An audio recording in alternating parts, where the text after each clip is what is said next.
Compañeros, bienvenidos. Buenas tardes, licenciado. Buenas tardes. Abren sus cámaras, por favor, para verlos a todos. Y Silvana, solo el copete se le ve. Baje su cámara. Baje más su cámara, Silvana.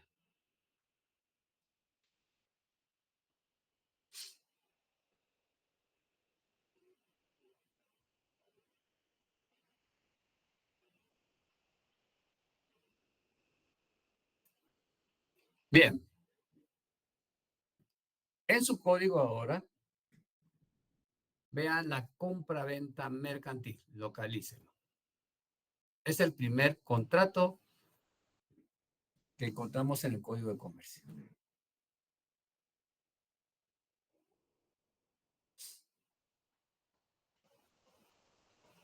Madeline, ¿está en su casa o está en el trabajo o en el aeropuerto? Estoy en la biblioteca de la facultad. Ah, qué bueno. Qué bien. Bienvenidos pues a todos. Y en el Código Civil, tráiganlo también a su escritorio y localicen la compra-venta.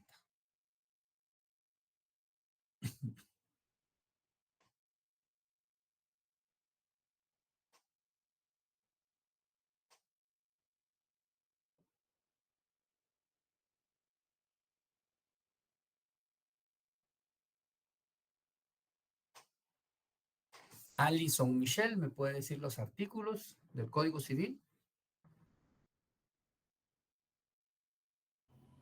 Todavía no lo he encontrado, Lic. Oh, eso ya tienen que saberlo manejar, muchachos.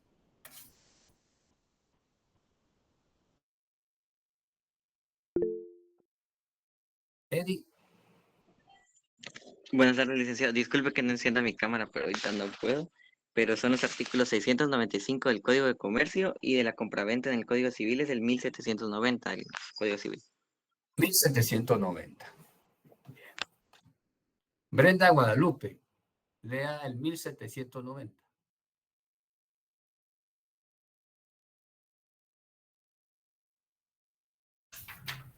1790. Por el contrato de compraventa, el vendedor transfiere la propiedad de una cosa y se compromete a entregarla, y el comprador se obligue a pagar el precio en dinero. Veamos.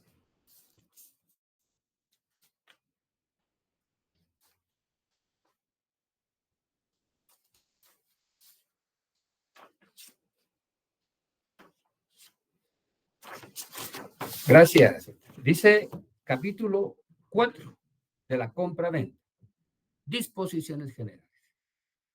Por el contrato de compra-venta, el vendedor transfiere la propiedad de una cosa y se compromete a entregarla, y el comprador se obliga a pagar el precio en dinero. En el contrato de compra-venta existen dos sujetos, comprador y vendedor. Y dentro de sus elementos formales está el precio. Hay una prestación y una contraprestación.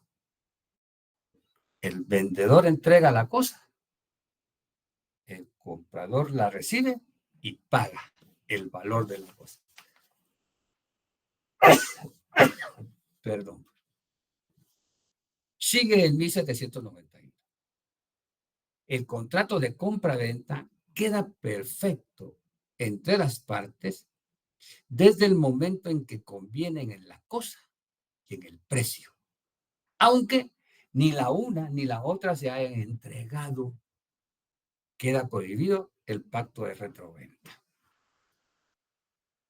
Quiere decir que hay una entrega real, como puede haber una entrega simbólica. Esto llévenlo ahorita en la mente.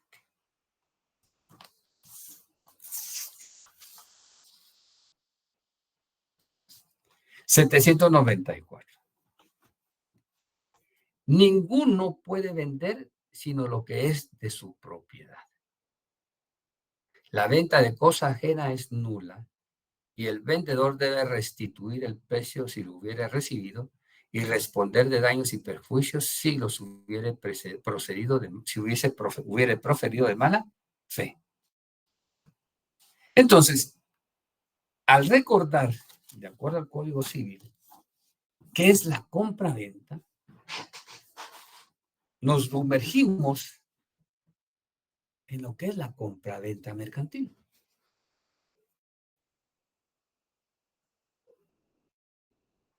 En el Código de Comercio no van a encontrar una definición de lo que es la compra-venta mercantil. Sí la vemos en el derecho civil. Pero la compra-venta en sí, esta mercantil, sale del derecho civil. En consecuencia, debemos de aplicar en forma supletoria en lo que concierne el civil, el Código Civil, con la compraventa mercantil. Pero vuelvo a reiterar, en lo que concierne. ¿Por qué? Porque fíjense que la compraventa en el derecho civil es en forma singular, particular.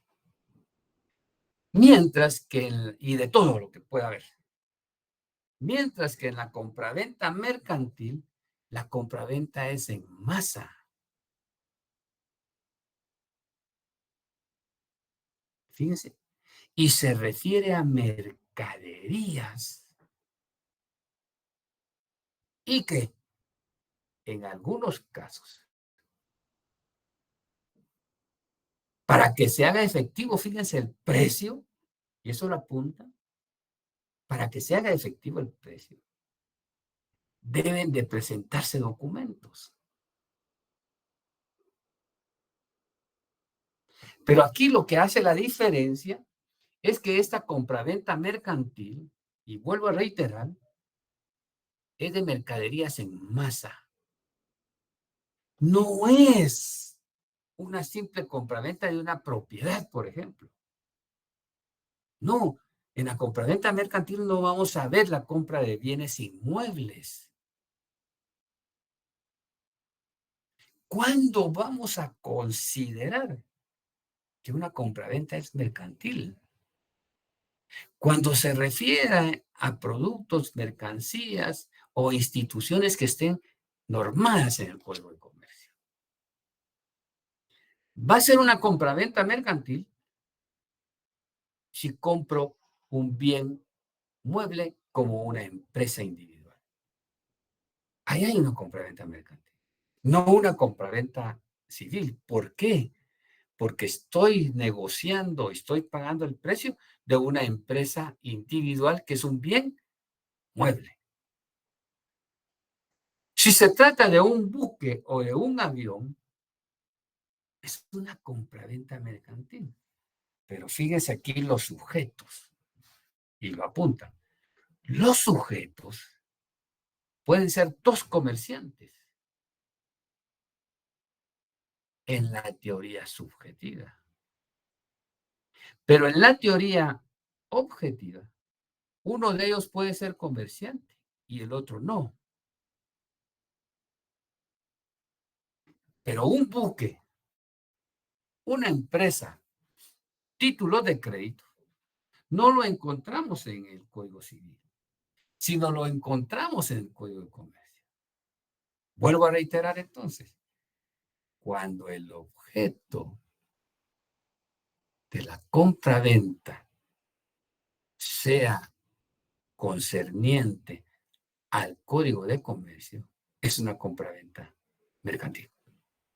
De ahí, todas son compraventas civiles. En ese gran esquema de la compraventa mercantil, y apuntan, vamos a encontrar diferentes especies de compraventas. 2 puntos, para que no se nos vaya a escapar. Venta de documentos o contra documentos, mejor. Venta contra documentos.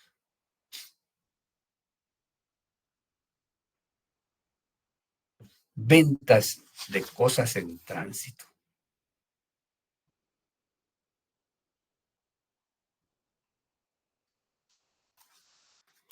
Y ventas FOF, FAS, CIF y CF.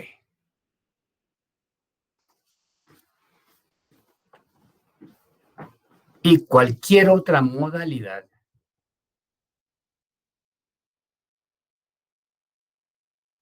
relacionada con los Incoterms.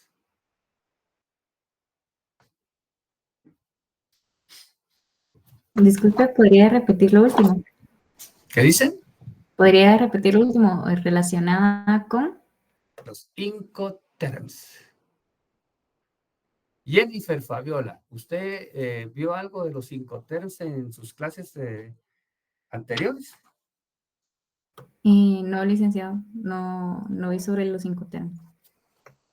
Pues tenía que verlos, o al menos tratados o conocidos con los títulos de crédito.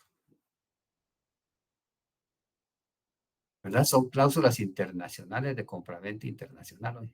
Incoterms. Eso sería importante que usted los viera. Fíjense pues. En ninguna legislación, o en casi ninguna legislación mercantil, o en la ley, sus promulgadores han dado una definición o un concepto legal de lo que consideran compraventa mercantil. Si no se lo dejan al derecho civil para que en forma supletoria lo hagamos. E inclusive en la misma doctrina hay discusiones respecto de ello. En nuestra legislación vemos en el artículo 695. Leamos. Es el título 2, contratos mercantiles en particular, y se refiere ahorita a la compraventa mercantil. Y dice, ventas contra documentos, ¿sí? No habla de una compraventa en sentido general, como lo hace el Código Civil. Y dice, en las ventas contra documentos, ¿sí? El vendedor cumplirá su obligación de entrega, remitiendo al comprador los títulos representativos de las mercaderías y los demás documentos indicados en el contrato o exigidos por él mismo. Sí, salvo pacto en contrario.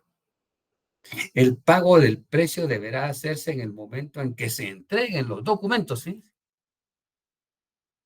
Sin que el comprador pueda negarse a efectuar el mismo alegando defectos relativos a la calidad o al estado de las cosas, a no ser que tenga prueba de ello. Si ustedes examinan este artículo, solamente hace referencia a un comprador. Y hace referencia a documentos, pero documentos que representen ¿qué? Mercaderías. ¿Sí? Si nos vamos a los títulos de crédito, ¿cuáles son los títulos que para ustedes representan mercaderías? Traigamos a nuestra mente el semestre anterior. La carta de porte y reconocimiento de embarque. Carta de porte y conocimiento de embarque, ¿qué más? La factura cambiaria, ¿qué más? El certificado de depósito. El certificado de depósito. Estas entonces conllevan, pero no todo. o en el contexto de una compra-venta. La más fácil de ella es la factura cambiaria, porque en la factura cambiaria se acredita la compra-venta de un bien. Pero aquí dice contra documentos. ¿Quién extiende ese documento? ¿Quién recibe ese documento para que se perfeccione la compraventa? Porque dice el comprador. El comprador dice que está obligado a ¿qué? A pagar. Siempre y cuando ¿qué? Reciba la mercadería. Entonces, como veíamos en el contrato de transporte, yo celebro una compraventa de un equipo industrializado, fabricado en Alemania. Llevamos a cabo la negociación. Y entonces nos ponemos de acuerdo entre vendedor y comprador cómo vamos a hacer la transferencia del dinero.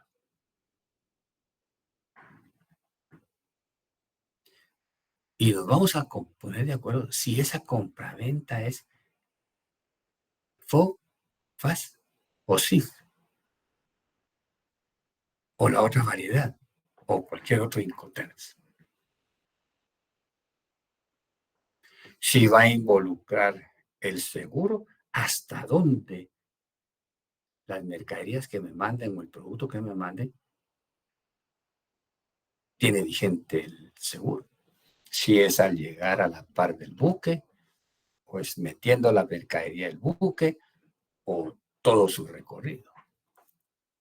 Es una forma especial de la compra-venta. Pero a la vez me dice, bueno, el porteador, que aquí vamos a ver, podrá emitir, dice, un certificado,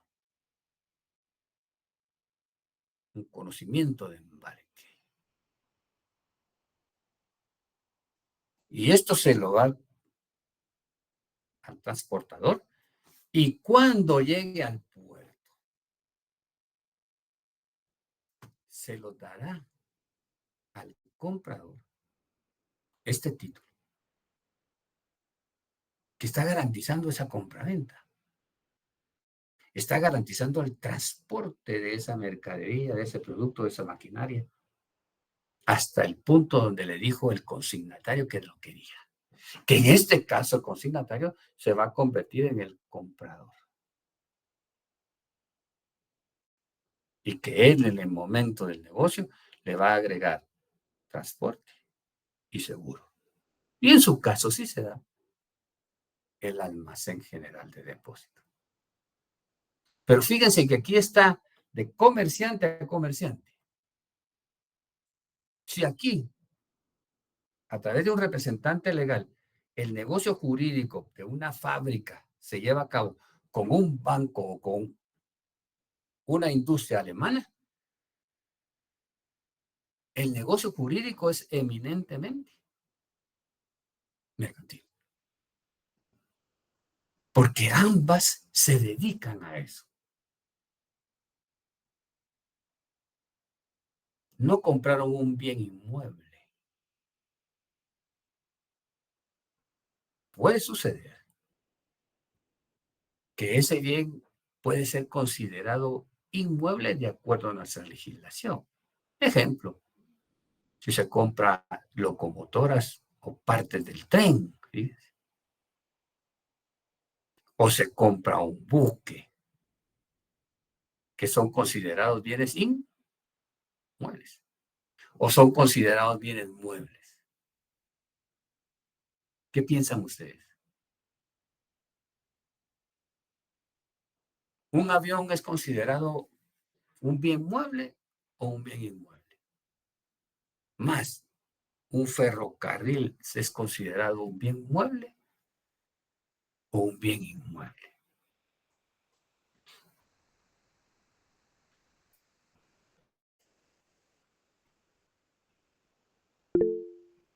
Eddie. Licenciada, yo consideraría que son bienes muebles porque a la hora de su traslado no sufren detrimento en la sustancia, en lo que son, pues. Entonces serían bienes muebles. Localíceme en el Código Civil esa disposición y vean el registro general de la propiedad.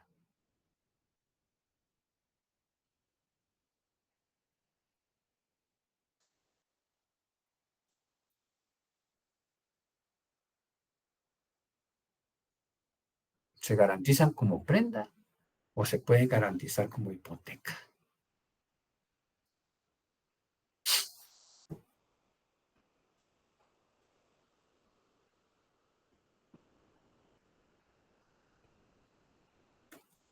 Adam. ¿Qué artículo, Adam? Artículo 445 del Código Civil, numeral 5 y numeral 6. Numeral 5 en el que habla justamente de esto de los ferrocarriles.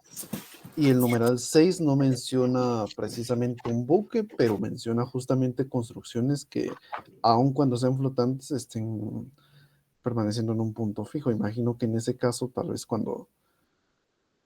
en ese caso tal vez solo los ferrocarriles, ¿no? Pero, sí, omito el 6 porque esa es mala interpretación mía.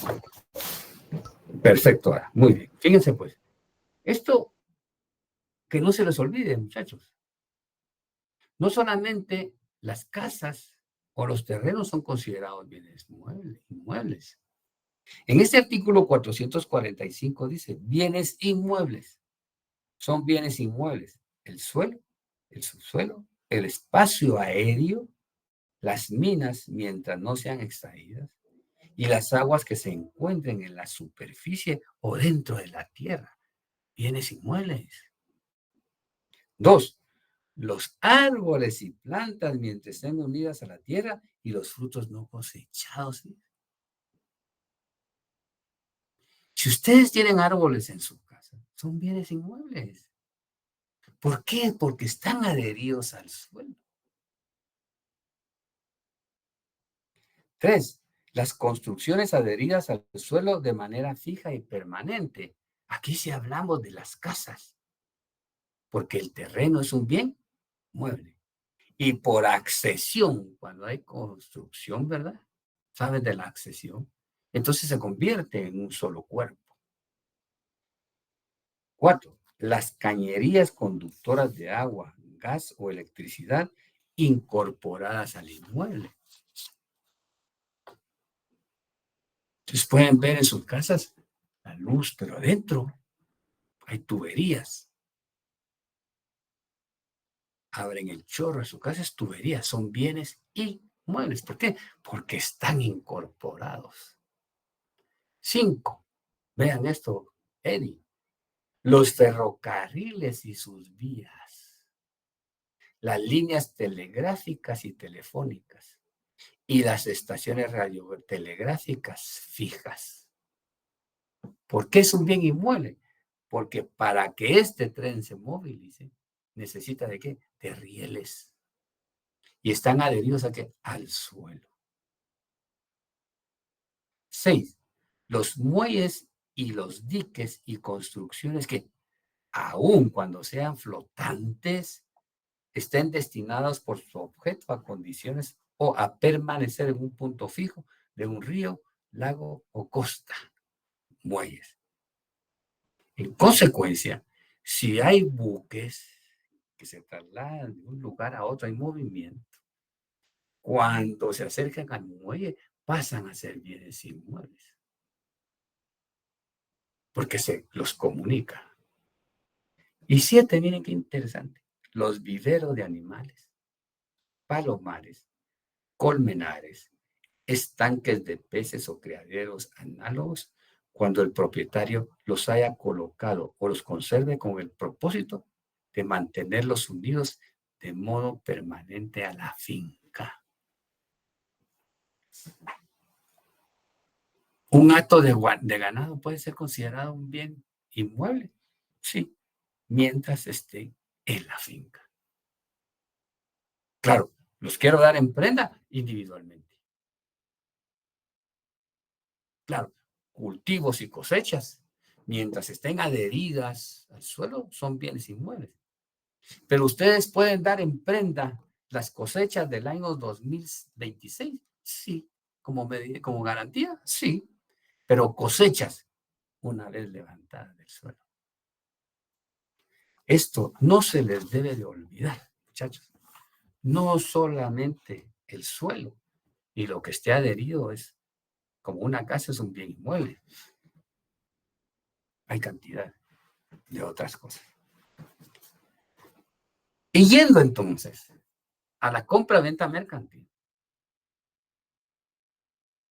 esto podría quedar fuera. Pero mientras esos aparatos, esos productos, esos aspectos se movilicen en masa, es una compra-venta mercantil. ¿Por qué? Porque cuando yo voy a un almacén y compro un par de pantalones, ¿quién está ejerciendo el comercio ahí? El dueño del establecimiento, porque él vende en masa. Y al decir en masa es no porque a mí necesariamente me va a vender en masa, no, sino que él lo tiene en masa. Entonces a mí nada más cuando me dan mi factura, yo pago. Y al momento que me dan mi factura, me dan el producto. Es una compraventa mercantil. Porque él es comerciante y yo no, pero él comercia en masa. Como también yo puedo ser comerciante e ir con él y comprarle 1000 pares de zapatos. Es en masa. Él está vendiendo en masa y yo estoy comprando en masa. Entonces también existe ese tipo de compraventas que son afines. Pero aquí el código solo hace referencia a los documentos y a esas compraventas especiales que vamos a ver. Veamos a grandes rasgos qué es esa compraventa. ¿Sí, Adam? Solo una pregunta rápida. ¿Hay alguna disposición que establezca a partir de qué números se considera algo en masa? No. No, es No algo existe. que No existe. Si queremos encontrar más o menos una explicación, debemos de entender que hay masa cuando ese vendedor tiene un establecimiento y un territorio donde él venda. Y dentro de ese territorio hayan consumidores y usuarios que sepan de su producto y que él venda acorde a la cantidad y calidad del producto que venda. Pero vea esto también importante. ¿Cómo vamos a saber que eso también es masa?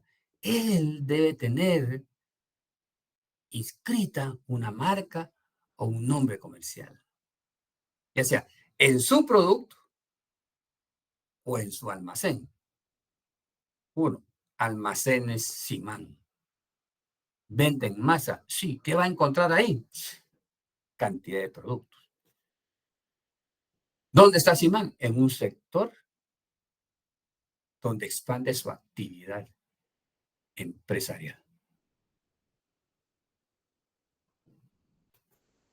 Si yo quiero vender mi casa, quienes quieran comprar es reducido, pero esa compraventa va a ser mercantil, civil. Pero si es en masa, además de mi marca, además de mi nombre comercial, ¿qué más debo de tener, Adam?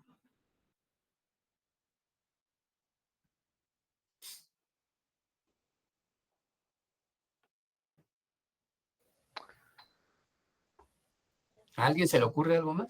no sé por qué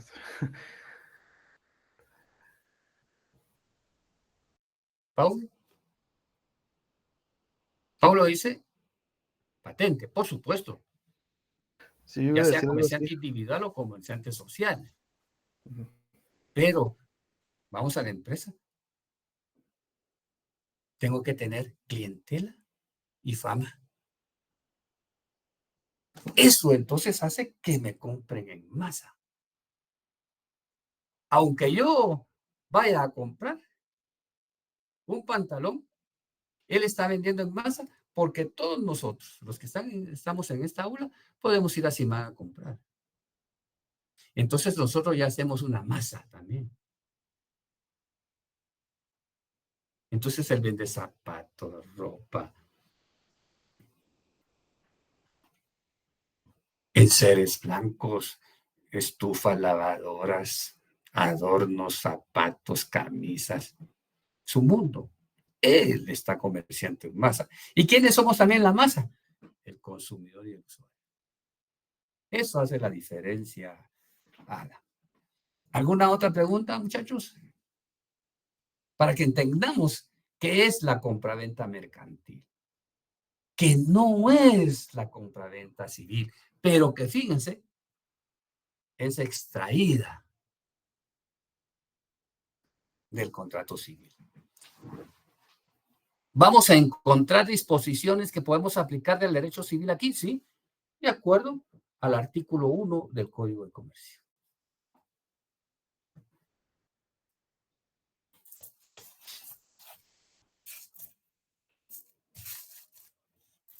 Apuntemos algo, grandes pincelas. En su consideración general,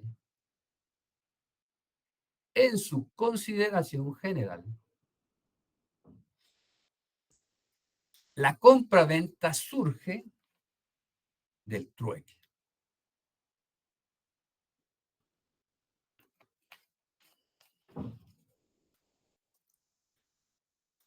Y se mantiene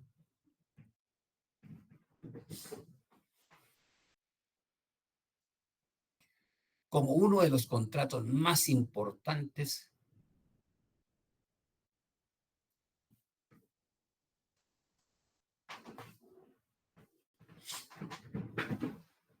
dentro del comercio nacional, y fíjense bien, y dentro del comercio internacional.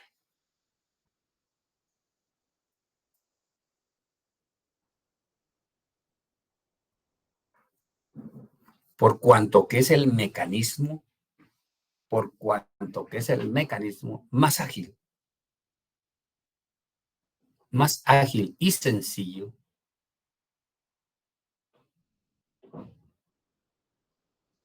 para adquirir el pleno dominio,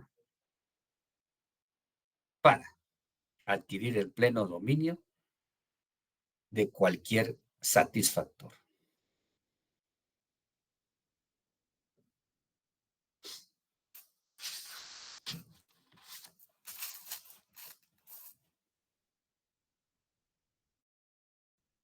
Aparte, en la compra-venta mercantil,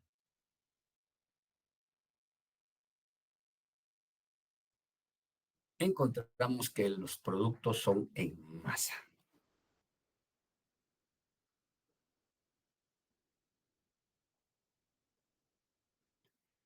Que se lleva a cabo entre comerciantes y no comerciantes.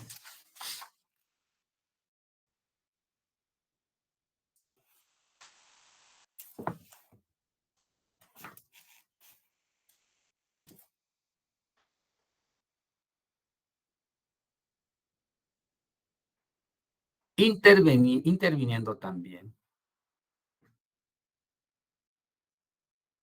el intermediario.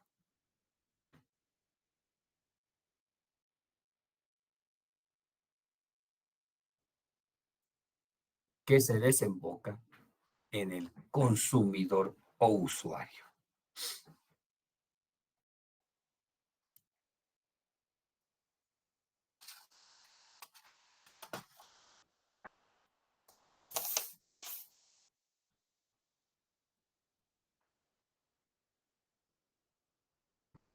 Seguido. En nuestro código encontramos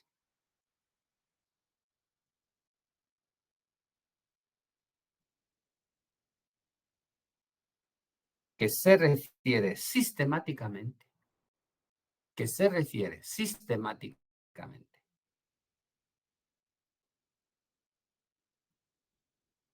a las mercaderías.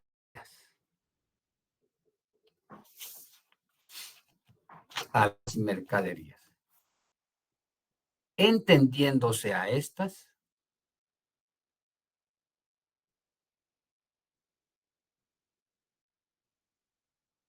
como un satisfactor.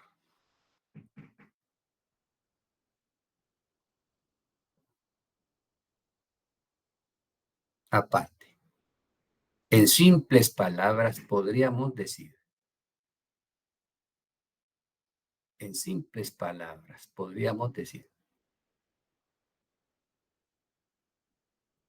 que la compra-venta mercantil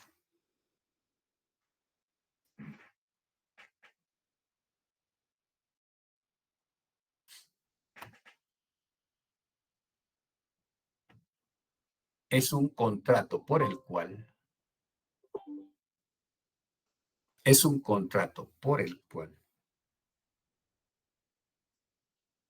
el vendedor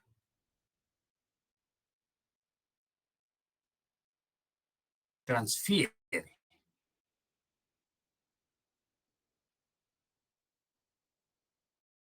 la propiedad de una mercadería. Subrayen eso. La propiedad de una mercadería. Mercadería o cosa mercantil al comprador.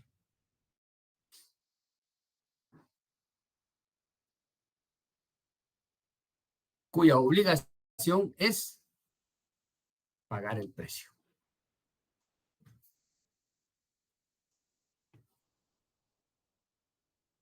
Pónganme atención.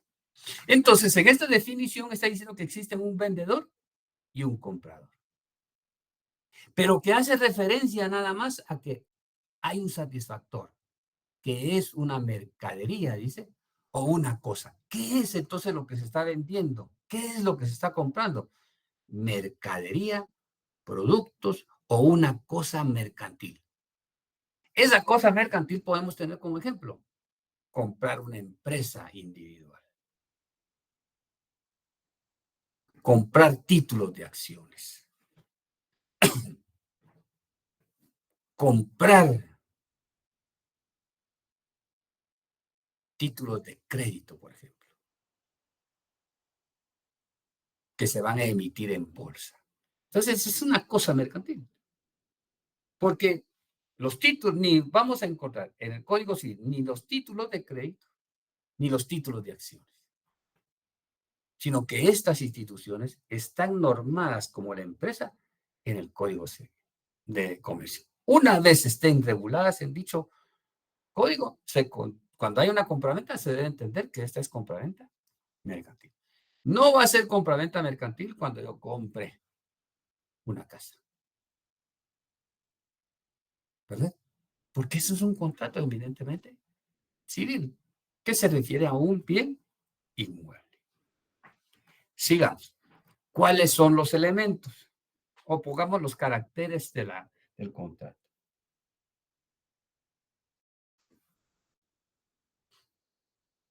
Es un contrato bilateral.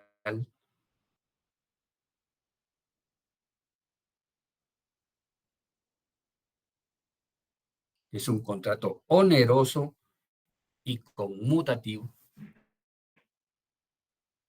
Oneroso, conmutativo, consensual, principal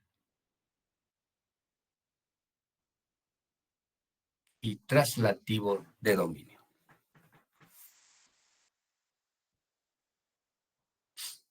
Cuyos elementos son A, personales, cuyos elementos son A, personales, el vendedor y el comprador.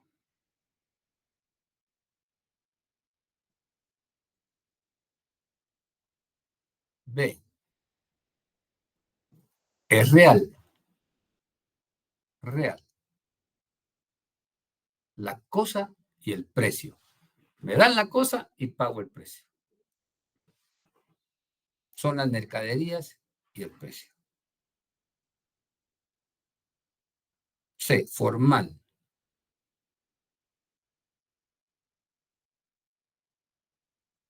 Es la forma del contrato de compra-venta.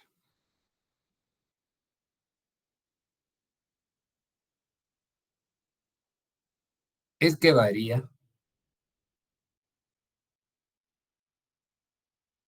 según la mercadería enajenada.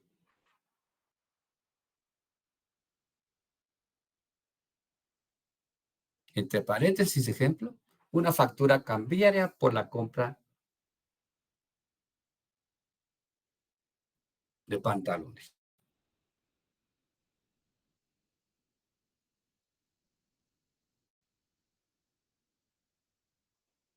O la compra-venta de aparatos eléctricos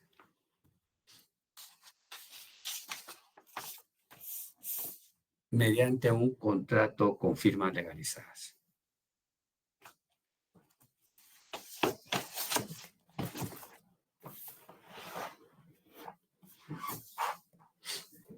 Veamos el artículo 696. Establece ese artículo 696. Cosas en tránsito. Si las cosas se encuentran en tránsito, póliza de seguro de transporte, ¿sí? Los riesgos se entenderán a cargo del comprador desde el momento de la entrega de las mercaderías al porteador, a no ser que el vendedor supiere al tiempo de celebrar el contrato la pérdida o la avería de las cosas y lo hubiere ocultado al comprador. Aquí, lo que nos está indicando el artículo, de que lo que yo adquirí puede estar en tránsito por vía marítima, por vía aérea o por vía terrestre. Fíjense cómo entra aquí también, como hacía alusión en los dos anteriores contratos de seguro y de transporte. La compraventa o se ve auxiliada por el contrato de transporte y por el contrato de seguro cuando se trate de productos, mercaderías que provienen de un país a otro. O que dentro del mismo país, si aquí tuviéramos o fuéramos países tan industrializados como Estados Unidos o los europeos, que tienen dentro de su infraestructura cantidad de vías de tren. Entonces, la compraventa se puede dar en la misma región, en el mismo país, como internacionalmente. Como hacía referencia en el contrato de compra-venta, cuando compro maquinaria o equipo de una empresa alemana. Si quiero tener mi equipo en Guatemala, voy a hacer lo posible, y el vendedor también lo va a hacer, de que ese aparato llegue a su destino en buenas condiciones. Pero para ello también tengo que utilizar un buen transporte. Y por cualquier situación que pueda darse, un buen seguro. Porque de una u otra forma, si el barco se hunde, si choca el tren, si choca el tráiler o se estrella el avión, al menos voy a recuperar algo a través del contrato de seguro. Y aquí es donde surgen los diferentes tipos de compraventas. En este caso, de las cosas que están en tránsito, ¿a quién le corresponde los daños que se van a ocasionar si esto sucede? Dos, si yo puedo cambiar el nombre del comprador mientras viene en tránsito, lo cual se puede hacer. Pero ya entrando en la materia, vemos entonces esos tipos de compraventa especial. Veamos el artículo 697, 98, 99 en adelante.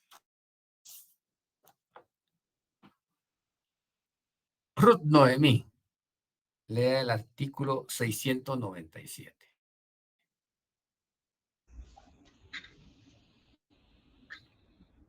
Buenas tardes, licenciado. Buenas tardes, Ruth. Artículo 697. Libre a bordo FOB. En la venta libre a bordo FOB, la cosa objeto del contrato deberá entregarse a bordo del buque o vehículo que haya de transportarla en el lugar y tiempo convenidos, momento a partir del cual se transfieren los riesgos al comprador. El precio de la venta comprenderá el valor de la cosa, más todos los gastos, impuestos y derechos que se causen hasta el momento de la entrega a bordo al porteador. Gracias. Es la compra libre a bordo. En esta, la mercadería, dice compra-venta, se pone ¿a dónde? O se entrega dentro del buque.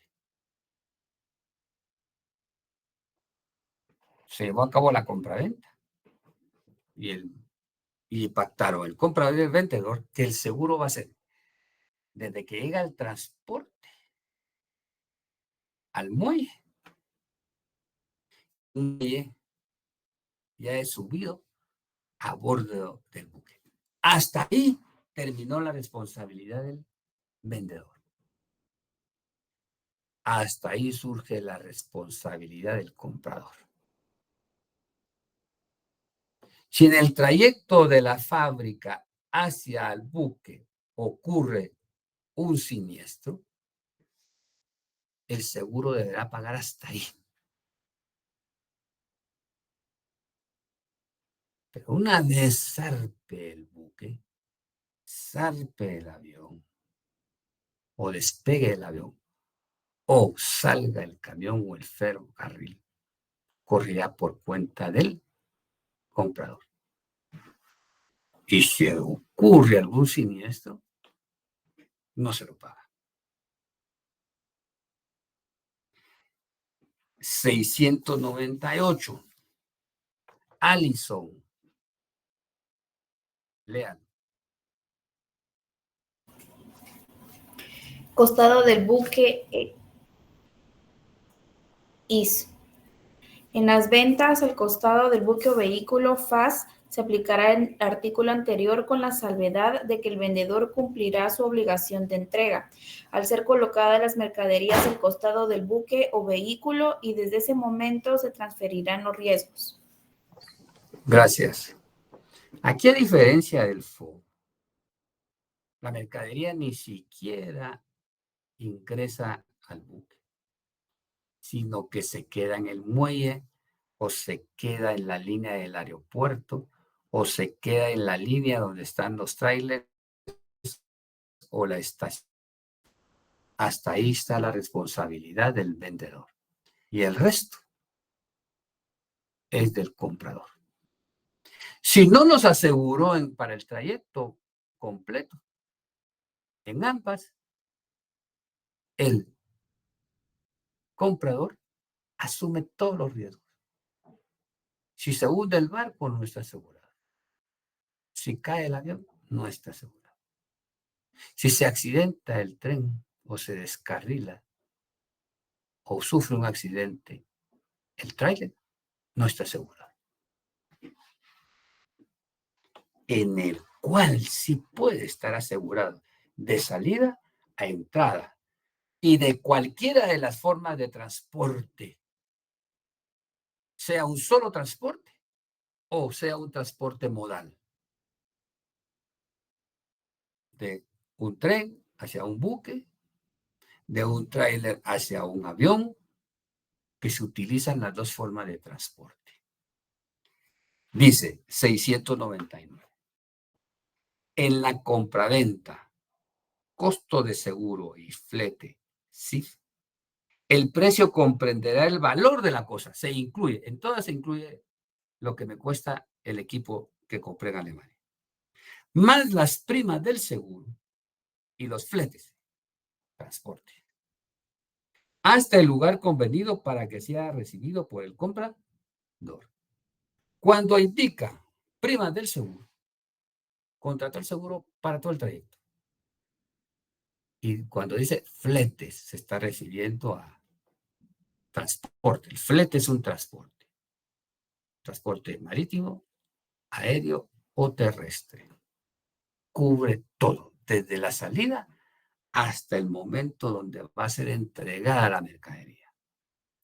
Ahí hay una compraventa y un seguro y transporte completo. ¿Cuáles son las obligaciones del vendedor en el caso de las ventas CIF? Dice, el vendedor en las compraventas CIF se entenderá obligado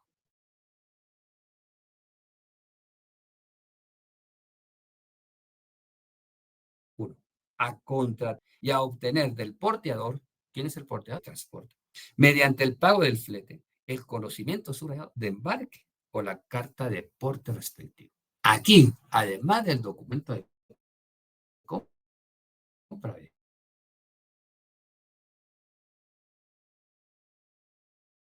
conocimiento de embarque o la carta de porte. ¿Por qué? Porque representan mercancías. 2. Tomar y pagar un seguro por el valor total de la cosa objeto del contrato a favor del comprador o de la persona por este médica que cubra los riesgos convenidos o falta de convenio, los usuales, y obtener del asegurador la póliza. Y 3. A entregar al comprador o a la persona que éste consigne los documentos a que este artículo se refiere. ¿Qué nos está mandando entonces aquí la ley? Que el vendedor, en ese sí, puede, además de la compra-venta, involucrar el transporte en cualquiera de sus modalidades o varias de sus modalidades. 2. El seguro completo. Y 3. Si hay títulos de crédito de por medio, a entregarlos. Esa es la obligación del vendedor. ¿Cuál es la obligación del comprador en esta CIF? Dice el artículo 701. El comprador CIF está obligado a pagar el precio contra la entrega de los documentos a que se refiere el artículo anterior. Puede ser, como llevó a cabo la compraventa CIF, no hizo la transferencia al banco, sino que él va a pagar hasta el momento en que el porteador le entregue los títulos. Entonces, yo como comprador no saqué dinero todavía. Me lo mandó todo el vendedor, el transporte, el seguro, y todavía asumió los $200,000 del aparato. Él está a expensas de que esa mercancía llegue al consignatario. Y hasta que le sea entregado por el porteador los títulos de crédito, voy a pagar. O voy a enviar la transferencia al banco. Eso se dice aquí en la ley. Pero generalmente se paga de una vez por parte del comprador. Si no, también yo como vendedor no enviaría si no he recibido algo a cambio todavía para no perder. Porque puede ser que el barco tenga riesgo de hundirse y tenga que tirar la mercadería. Claro, los costos del siniestro lo asume el vendedor. pero el comprador no lo asume. Pero puede ser que yo ya lo pagué y yo estoy asumiendo también el riesgo. Entonces, hay obligaciones y derechos para cada una de las partes. Vean el 702. Riesgo en la compraventa. Hasta ahorita está entrando el ingeniero. Haroldo, ¿por qué tan tarde? Riesgo en la compraventa SIF. Los riesgos en la compraventa SIF se transmitirán al comprador, ¿sí?, desde el momento en que la cosa objeto del contrato haya sido entregada al porteador. La vigencia del seguro deberá iniciarse desde ese momento. Suena a veces contradictorio porque dice, bueno, se asume en la CIF que todo lo asume el vendedor, pero aquí está diciendo, no, también lo asume el comprador, que para mí es la forma de equilibrar. Ahora vean la otra forma y pongan también, o como otra forma de modalidad de la compra-venta. Es costo y flete. Y deben también separar siempre, que se puede aplicar cualquier tipo de Incoterms. Y ya lo vamos a ver adelante.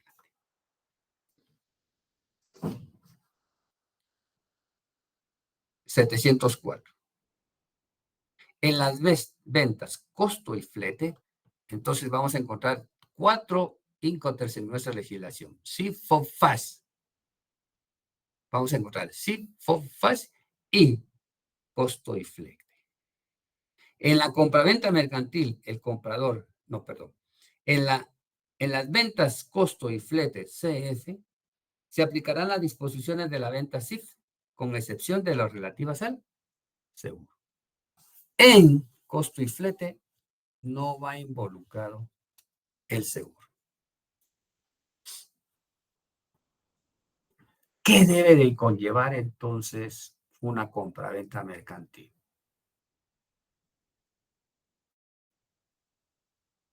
¿Las partes apuntan?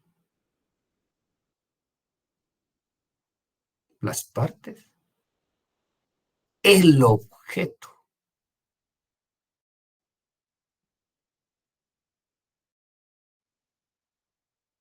El precio.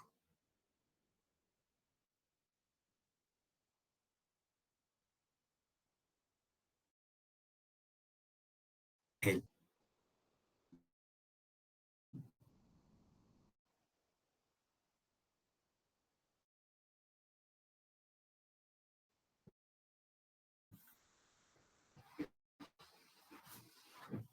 lo que en su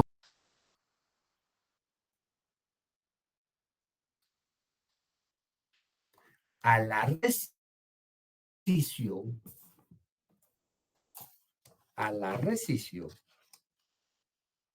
o resolución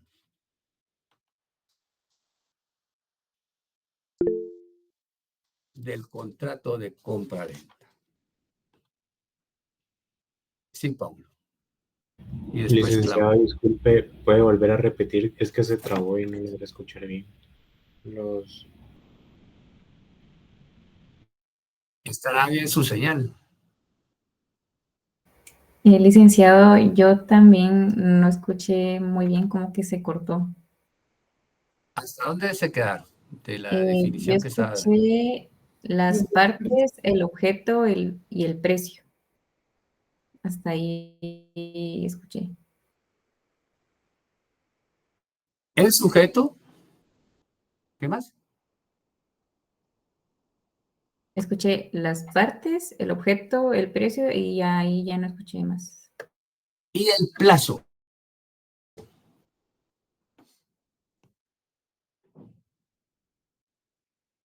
Lo que dará lugar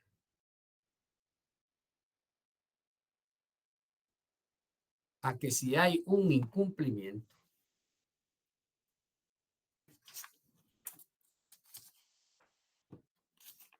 el contrato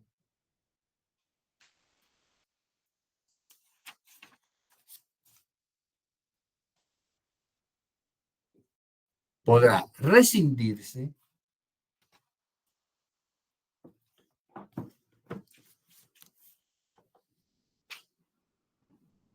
o resolverse.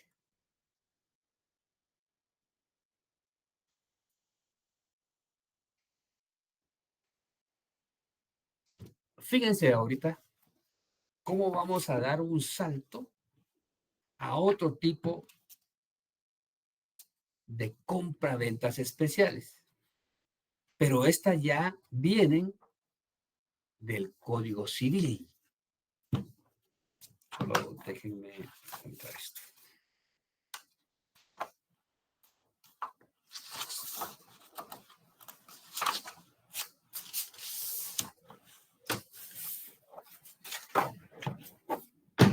Existen otro tipo de compraventas especiales que pueden darse, pero ya emanadas del Código Civil. Y ustedes recordarán, por ejemplo, la compraventa de muestras, la compraventa de especies no vistas,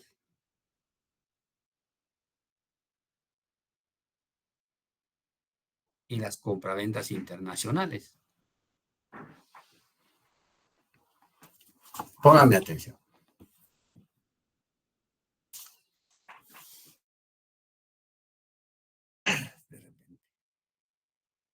Sobre muestras. Me dicen, mire, quiero venderle este producto.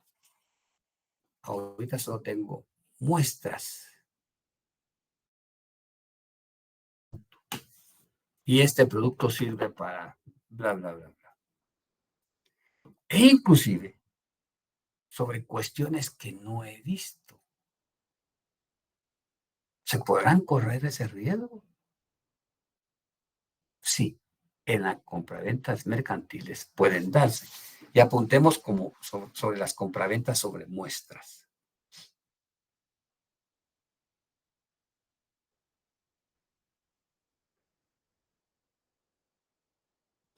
Las operaciones sobre muestras, yo creo que la señal no está muy bien, ¿verdad? A mí sí me está marcando bien. No sé cómo están recibiendo ustedes la señal. Voy a ver si... Sí, como que se traba un Por poco, mí. hay palabras que no se entienden, doctor. Sí, voy a ver si pongo yo mi internet de mi teléfono. Tal vez a eso se debe.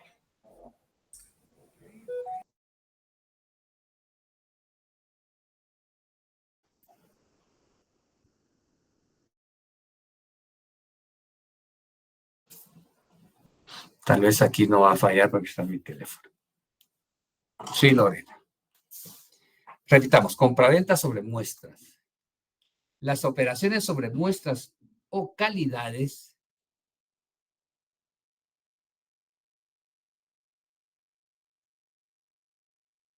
se mantienen con el carácter de compraventas consensuales.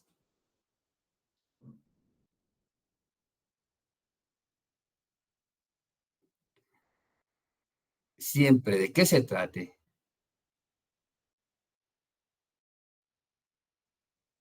de mercaderías determinadas y conocidas en el comercio.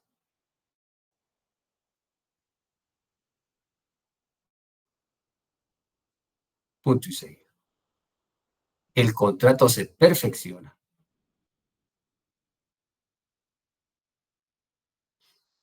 cuando se pongan de acuerdo. Cuando se pongan de acuerdo.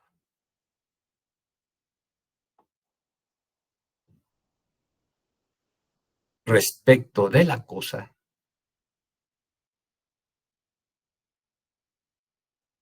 y del precio. Respecto de la cosa y del precio.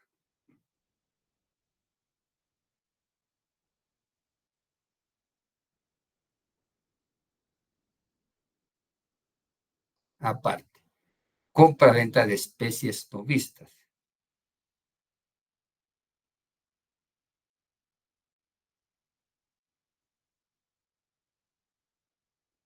En este caso no hay muestras.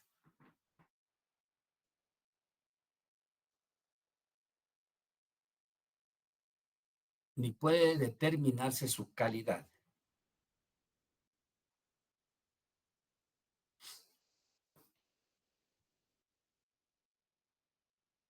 Pues no son conocidas en el comercio.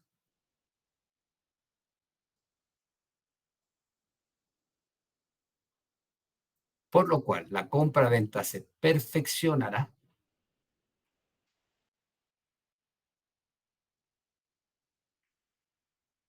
hasta que el comprador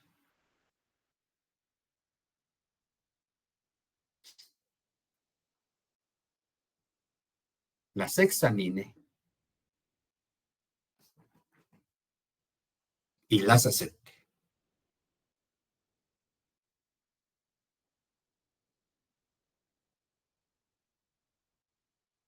Aparte, también podría darse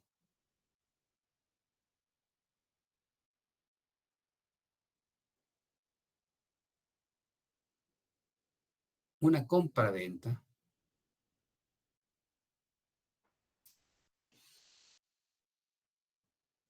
por ahí lo voy a deletrear, diferición, diferición, T-I-F-I-R-I-C-I-O-N, diferición de entrega.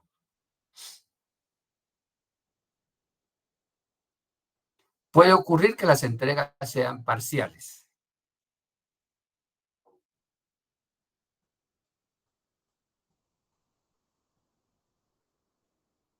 Porque el vendedor necesita de tiempo para elaborarlas.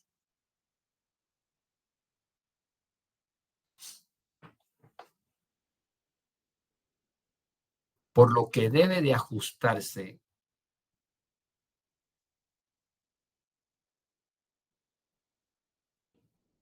a una calendarización. Debe de ajustarse a una calendarización de adquisición de insumos.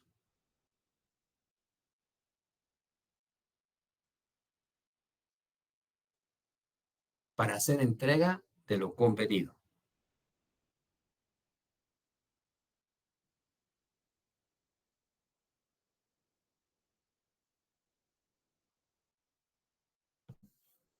Y por último, las compraventas internacionales.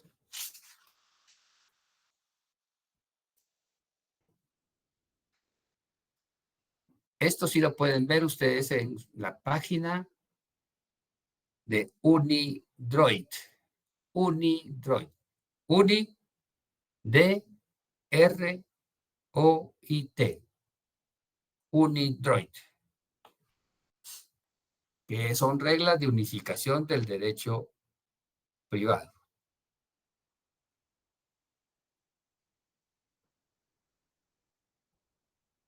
Que es de la convención,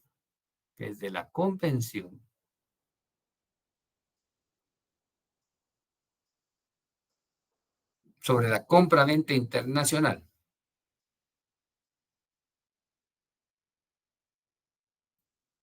De objetos muebles corporales.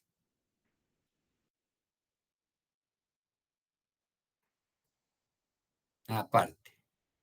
Por estas reglas,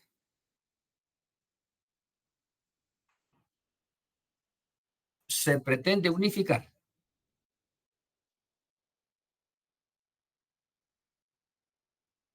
las compraventas internacionales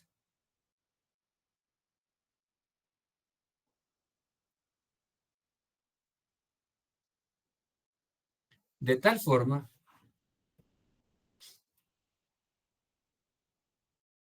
que se armonicen a nivel internacional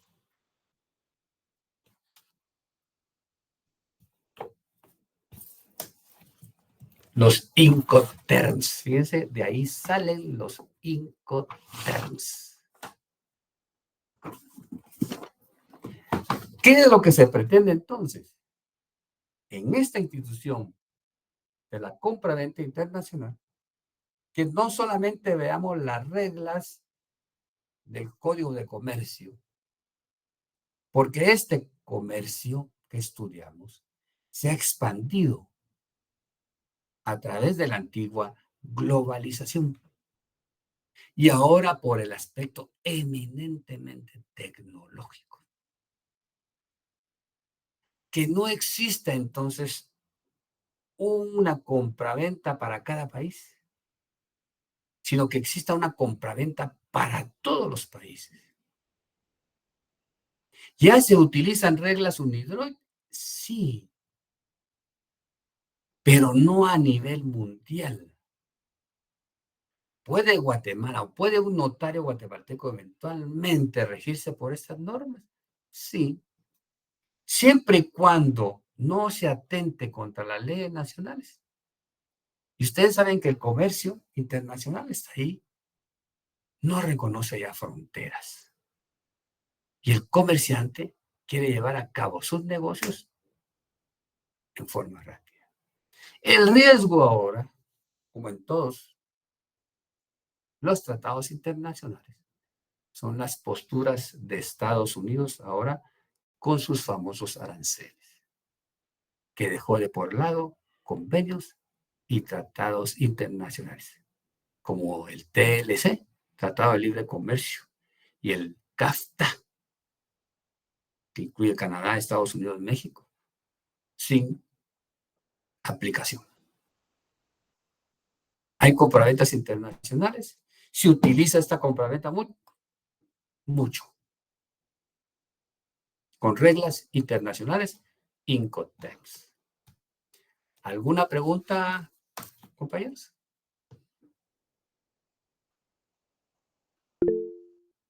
Sí. Gracias, doctor. Jóvenes, en este caso del tema que están abordando hoy, es muy importante que tomen en cuenta todos los aspectos del derecho internacional. Si ustedes están llevando su derecho internacional privado, tómenlo en cuenta, jóvenes, porque fíjense que tiene mucho que ver ahorita el tema de los convenios y tratados internacionales, ¿verdad? Basado en un bloque también de constitucionalidad. Recuerden que aunque no esté contenido en una constitución política, pero sí es de estricto cumplimiento, ¿verdad? Tenemos el Código de Bustamante, jóvenes. Fíjense que hay un apartado de ese Código de Bustamante que espero que ustedes lo hayan visto, donde rige lo relativo, fíjense, al tema marítimo, aéreo y terrestre, a los contratos mercantiles también. Todo lo que es el derecho mercantil internacional está establecido en el Código de Bustamante. Entonces, pueden anotar ahí en el artículo 669, que es donde empieza la parte especial de los contratos, obligaciones y contratos mercantiles. Es el libro cuarto de su Código de Comercio. Porque hay una relación ahí, fíjense, jóvenes, con los temas internacionales. Aparte de eso, fíjense algo importante que voy a dejar ahorita en el tintero, jóvenes. Es el hecho de que, vamos a poner un ejemplo, Paulo y Ruth. Fíjense que a su oficina profesional llega un cliente, quiere una asesoría. Fíjense que él contrató un servicio, o sea, efectuó una compraventa mercantil, ¿sí? Utilizó un Incoterms. Recuerden que los Incoterms son esas reglas de carácter internacional en contratos mercantiles internacionales que lo que buscan es resolver posibles problemas que se puedan dar en el traslado de las mercaderías, ¿sí? Entonces, digamos que va por el costo, seguro y flete. Ese fue el Incoterms sobre el cual él negoció, ¿sí? Estoy en el artículo 699 con el 695 del Código de Comercio. Fíjense que ocurrió una situación muy embarazosa, muy compleja, ¿sí? Venía digamos, cumplimiento de una obligación. Fíjense que venía en uno de los buques, en un buque. y resulta que para uno de los interesados se hace sumamente oneroso el cumplimiento de esa obligación, fíjense, y no quiere incurrir en incumplimiento. Entonces su cliente les pregunta, mire, licenciado o licenciada, ¿qué es lo que usted me sugiere hacer? Fíjense que hay un seguro, hay un costo y hay un flete. Pero hubo un naufragio en alta mar y se le está haciendo imposible al vendedor cumplir con la obligación. ¿Cuál sería el camino o la posible salida que ustedes le darían, licenciados?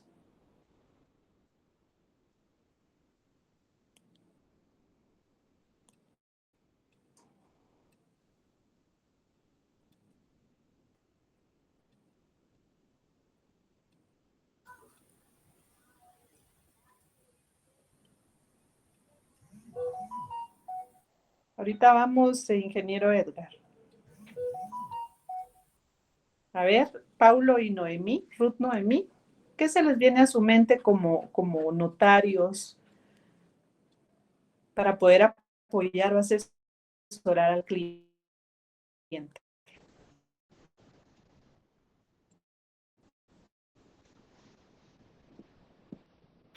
No sé, la verdad no sé, tal vez como ofrecerle la prima del seguro o no sé, la verdad no sé, licenciada, disculpe.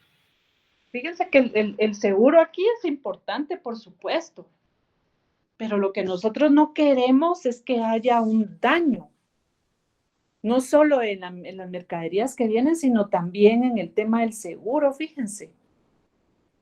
Encontremos alguna salida. Pablo dice, no sé, me dejó con los ojos como un huevo frito, porque digo, ¿y ahora qué hago? ¿Qué hago, licenciada Ruth? ¿Habrá alguna otra opción? Fíjense el caso real. Estos son casos reales. Y ustedes no es que tengan la varita mágica, la solución así, sino tienen que analizar el caso, ver opciones, conocer. Y para eso está la academia. ¿Qué se haría, Madeline? Ruth no tiene alguna idea. Madeline tiene alguna idea.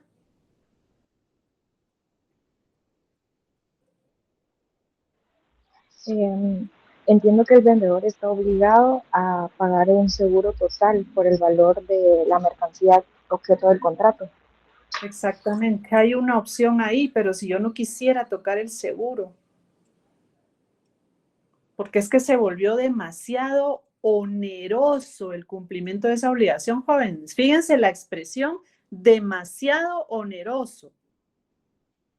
Se pasa llevando el seguro y todavía queda debiendo. Ingeniero, Haroldo. Licenciada, buenas tardes, doctor, compañeros. No, es que la pregunta, yo tengo problemas ahorita con internet, entonces no escuché completo el caso y esto era lo que les quería pedir favor, se podía repetir. A ver si no nos salimos tarde de la sesión. Se vuelve demasiado oneroso el cumplimiento de una obligación por parte del vendedor. Y llegan a su oficina jurídica a preguntarle cuál será la posible salida. La compraventa fue por uno de los 5 terms establecidos en la ley, costo, seguro y flete. Fíjense que esto, según sus siglas en inglés, Cost, Insurance and Freight. Eso quiere decir el CIF. Costo, seguro y flete, pero yo no quiero, fíjense que está tan oneroso, el oneroso es una carga, no van a creer ustedes que solo representa ganancias. La palabra oneroso implica una carga, un peso. Resulta demasiado oneroso para el vendedor y fíjense que el vendedor no quiere perder y no quiere tampoco fallarle a su cliente. Entonces se acerca a usted y le dice, mire, licenciado, ¿cuál será la salida que usted me podría dar? Ruth, ¿tiene alguna idea?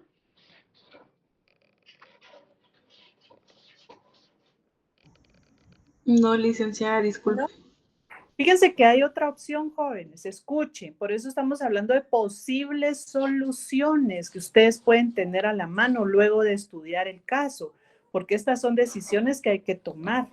Vayámonos, vamos a ver, solo por eso les dije, solo como referencia para dejarlo en el tintero, porque esto sé que lo van a resolver con el doctor. Sí, Adam. Y como dice, posibles soluciones, ¿verdad? Si el contrato está está siendo muy oneroso justamente para el vendedor, es porque no está logrando cumplir con las condiciones que inicialmente se habían acordado, ¿verdad? Pero si hay un Entonces, caso fortuito, Adam. Aquí el naufragio, mire, si hay un naufragio, yo ya no contrato con, así son casos fortuitos o situaciones de fuerza mayor, Adam, continúe. en ese caso, si es un naufragio, es como, ajá, mire, yo ya estaba enviándole, o sea, el vendedor ya estaba enviándole la mercadería. Sucedió Ajá. eso, que no era una cuestión tanto del vendedor, sino que sucedió, lamentablemente. Entonces, Ujú. el vendedor ya no le puede cumplir.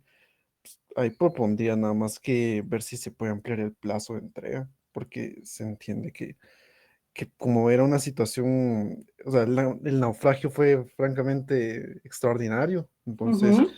para que verdaderamente se pueda cumplir, ok, entiendo que puede volverse a generar la mercadería, pero tendría que darse más tiempo para que se pueda volver a enviar. Buena Solo, postura, Adam. Mire, ajá.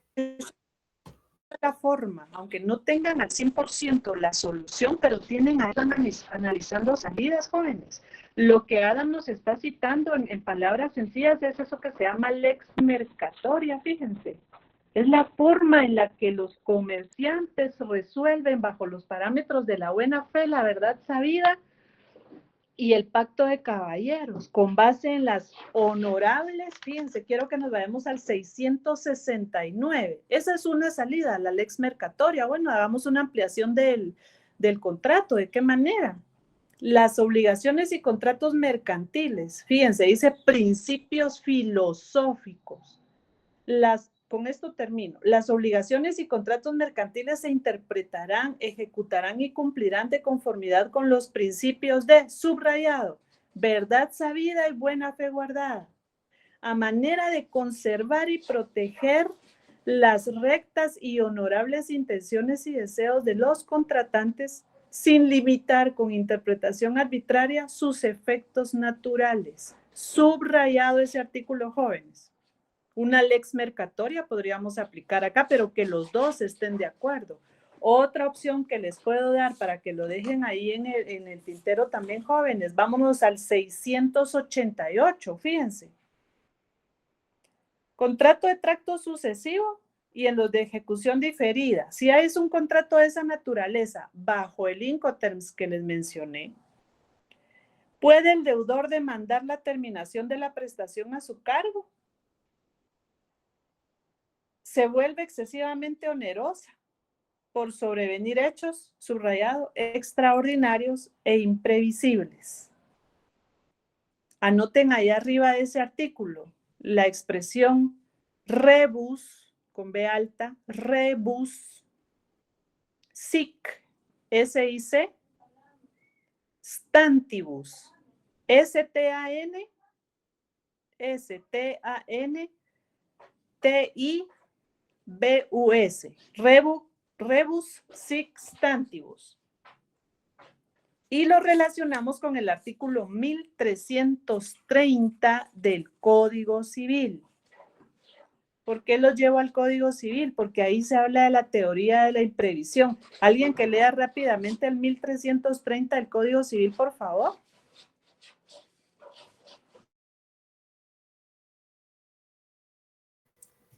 Artículo 1330. Cuando las condiciones bajo las cuales fuere contraída la obligación cambiaren de manera notable, a consecuencia de hechos extraordinarios imposibles de prever y de evitar, haciendo su cumplimiento demasiado oneroso para el deudor, el convenio podrá ser revisado mediante declaración judicial. Entonces ese artículo, jóvenes, tráiganlo a colación con el 688 y en el 688 anoten el 1330. Aquí estamos aplicando el principio de supletoriedad. Esa es otra salida que se podría tener en este tipo de negociaciones, porque recuérdense que las negociaciones mercantiles son en masa. No es lo mismo que venga una flotilla de vehículos de un país extranjero a Guatemala a que venga solo un vehículo, ¿se da cuenta? No es lo mismo que vengan 200 vehículos a que venga uno, me explico. Entonces tenemos ahí opciones, jóvenes. ¿Quedó claro? ¿Sí? Va. Gracias, jóvenes. Gracias, doctor.